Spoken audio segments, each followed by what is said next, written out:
Speaker साहब, मेरा कोई किसी से लड़ाई नहीं है। मैं पहले दिन से जब यहां आया हूं, तकरीर नहीं करने दी मुझे।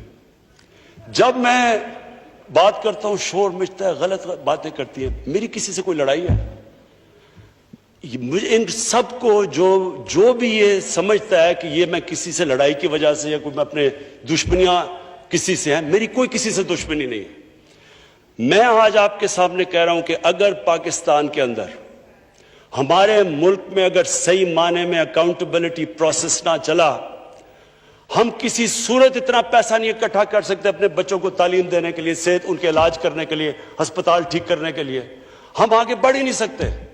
जब एलीट करप्शन पे लगी हुई है, वो आप कैसे समझते हैं वो मुल्क तरक्की करेगा? हम जब आप किसी के ऊपर केस होता है, वो कहते हैं जी पॉलिटिकल विक्टिमाइजेशन है। मुझे ये बताएं कि मेरे ऊपर पॉलिटिकल विक्टिमाइजेशन नहीं थी।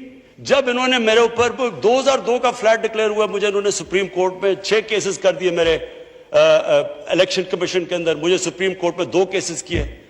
क्या मैंने कहा कि कभी मैंने कहा विक्टिमाइजेशन है? मैं जवाब देता।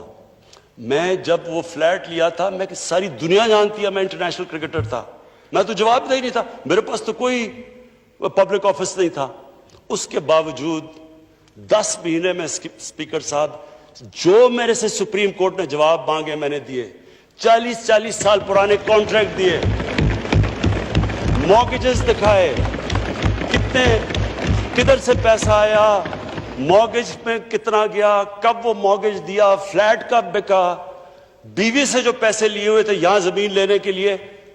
आपको पता है सुप्रीम कोर्ट ने मेरे से पूछा कि जनाब आप बताएं, साबित करें कि आपने बीवी को पैसे वापस किए थे। वो बीवी ने ईमेल दे रही है कि हाँ इसने पैसे वापस किए थे। उन्होंने कहा नहीं, सबूत दो। ये कभी हुआ ही नहीं है ऐसे कि वो बीवी कह रही है पैसे, वो कहते नहीं। बैंक स्टेटमेंट्स निकाल के दी 15 साल पुरानी, जो मेरा ट्रांजैक्शन बीवी के साथ था। मनी ट्रेल दी, सारा जो पैसा वहां से हलाल की कमाई का बाहर से पाकिस्तान लेके आया, उसकी मनी ट्रेल दी। स्पीकर साहब, कोई मैंने कमाल नहीं किया। ये हर उस मुल्क में जिसमें जेन्युइन डेमोक्रेसी है, वहां एक लीडर को जवाब देना पड़ता है, क्योंकि वो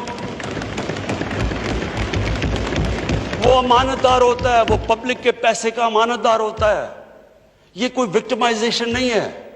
और ये जो नैब है, ये हमने तो नहीं नैब बनाई।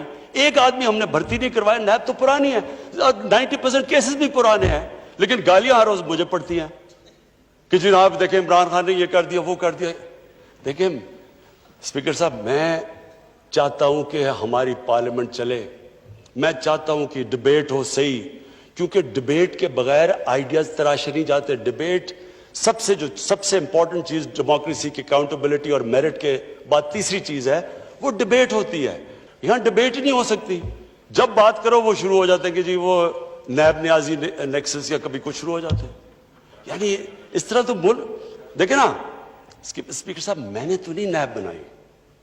पॉइंट ये है कि क्या फंडामेंटल प्रिंसिपल ये है, क्या हमारे जो इक्तदार में लोग रहते हैं वो जवाब देना चाहते हैं अपनी वेल्थ का, या नहीं देना चाहते? और अगर वो नहीं देना चाहते तो बाकी क्यों देंगे? आप जो कल्चर होता है वो ऊपर से सेट होता है। वो कहते हैं fish rots from the top. जब ऊपर से खराब होता है तो सारा माशरा नीचे तक तबाह हो जाता है। करप्शन का स्पीकर साहब नंबर 1 प्रॉब्लम यह होता है कि मुल्क में जो पैसा ह्यूमन डेवलपमेंट में जाना होता है वो लोगों की जेबों में चला जाता है। नंबर 2 प्रॉब्लम ये होता है क्योंकि चोरी का पैसा होता है वो मुल्क में नहीं आप रख सकते, वो आपको मुल्क से बाहर भेजना पड़ता है। तो मैं सिर्फ ये कंक्लूड करता हूँ स्पीकर साहब, मैं अपनी ऑपोजिशन से बड़े रिस्पेक्ट से कहना चाहता हूँ, मेरी कोई किसी से दुश्मनी नहीं है, ना मैं कुछ बदला लेना चाहता हूँ। मैं सिर्फ ये बिलीव करता हूँ कि हमारा मुल्क, अल्लाह ने इसको इतनी नेमतें दी हैं, अल्लाह ने इससे क्या क्या चीज़ें नहीं हमें दी, लेकिन जब तक इस मुल्क के अंदर रूल ऑफ लॉ मीन्स कि everyone is equal in front of law, जब तक रूल ऑफ लॉ और लीडरशिप की अकाउंटेबिलिटी नहीं होगी, हम भी वही सारे बनाना रिपब्लिक्स की तरह एक समुंदर होगा गरीबों का और थोड़े से अमीर लोग होंगे। शुक्रिया।